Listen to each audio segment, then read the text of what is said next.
नमस्कार मित्रों, मैं डॉक्टर नीरज गुप्ता, रेडियोलॉजिस्ट। आज हम एक बहुत ही महत्वपूर्ण टॉपिक पे डिस्कस करेंगे, प्रेगनेंसी में होने वाले क्रोमोसोमल डिसऑर्डर। जो गर्भ में पल रहे बच्चे के अंदर जो क्रोमोसोमल डिसऑर्डर क्या होते हैं, इनके बारे में हम थोड़ा सा समझेंगे। जैसे कि क्रोमोसोमल का डिसऑर्डर बेसिकली जब हम समझते हैं क्रोमोसोम्स होते क्या है। क्रोमोसोम्स सेल्स के अंदर पूरा जेनेटिक इंफॉर्मेशन स्टोर रहता है। जैसे ह्यूमन बींग्स में जो क्रोमोसोम्स होते हैं वो 46 क्रोमोसोम होते हैं। इसमें से 23 क्रोमोसोम्स फीमेल्स से आते हैं और 23 मेल क्रोमोसोम, ऐसे करके 46 क्रोमोसोम एक सेल्स के अंदर रहते हैं। तो प्रेगनेंसी में खासकर हम 3 एन्यूक्लियोटाइड्स के बारे में जानना बहुत जरूरी है। जो 3 क्रोमोसोमल डिसऑर्डर जो बहुत कॉमन होते हैं, खासकर 13, 18, 21, वहाँ जो 6 क्रोमोसोम होते हैं X और Y, उनकी भी एन्यूक्लियोटाइड्स जो होते हैं क्रोमोसोम वो एब्नॉर्मली हो सकती है। तो हम जो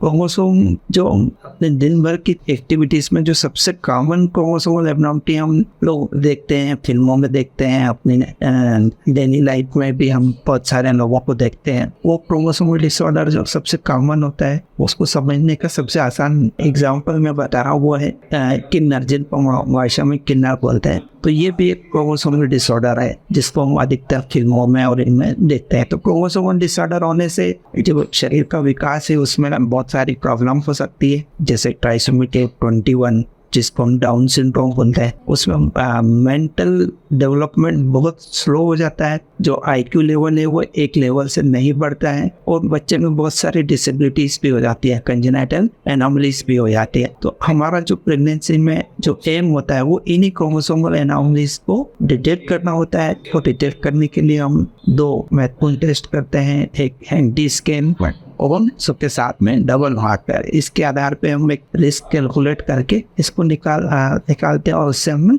काफ़ी हद तक 90% तक हम इसको रूल आउट कर सकते हैं। तो ये जो 13 हफ्ते पे 12 से 13 हफ्ते के बीच में एंटी स्कैन होता है, उससे इन क्रोमोसोमल एब्नॉर्मलिटीज को हम काफ़ी हद तक डिटेक्ट कर सकते हैं। जो ट्राइसोमी 21 डाउन सिंड्रोम जो होता है, उसमें नॉट ओनली मेंटल रिटार्डेशन की प्रॉब्लम होती है बल्कि बच्चे के हार्ट में भी प्रॉब्लम हो सकती है, छेद हो सकता है, बच्चे की आहार नली में डिफेक्ट हो सकता है, बच्चे के जो पैरों का टेढ़ा हो सकता है। ऐसी बहुत सारी स्ट्रक्चरल एब्नॉर्मलिटी भी हो सकती है। ऐसे जो क्रोमोसोम 13 और क्रोमोसोम 18 जो एडवर्ड सिंड्रोम और पटाउ सिंड्रोम जो होते हैं, उनमें तो बहुत सारी मल्टीपल एनॉमलीज होती हैं और जिनको हम अल्ट्रासाउंड के द्वारा आसानी से डिटेक्ट कर सकते हैं। तो इस तरह के ये जो आज हम डिस्कस कर रहे हैं क्रोमोसोमल एनॉमलीज, वो क्रोमोसोमल एब्नॉर्मलिटीज इन फीटस, गर्भ पल रहे बच्चे में होने वाले क्रोमोसोमल एब्नॉर्मलिटीज के बारे में। तो क्रोमोसोम जो स्पर्म और ओवम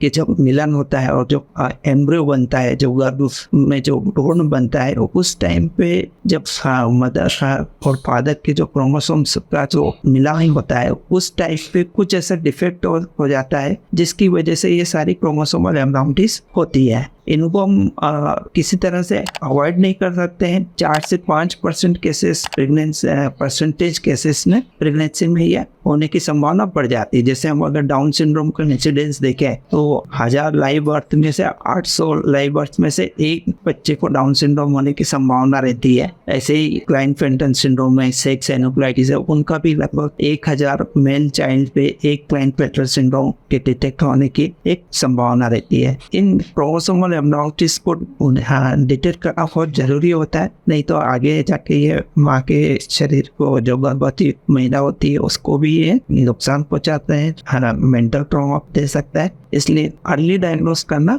बहुत जरूरी होता है। Thank you.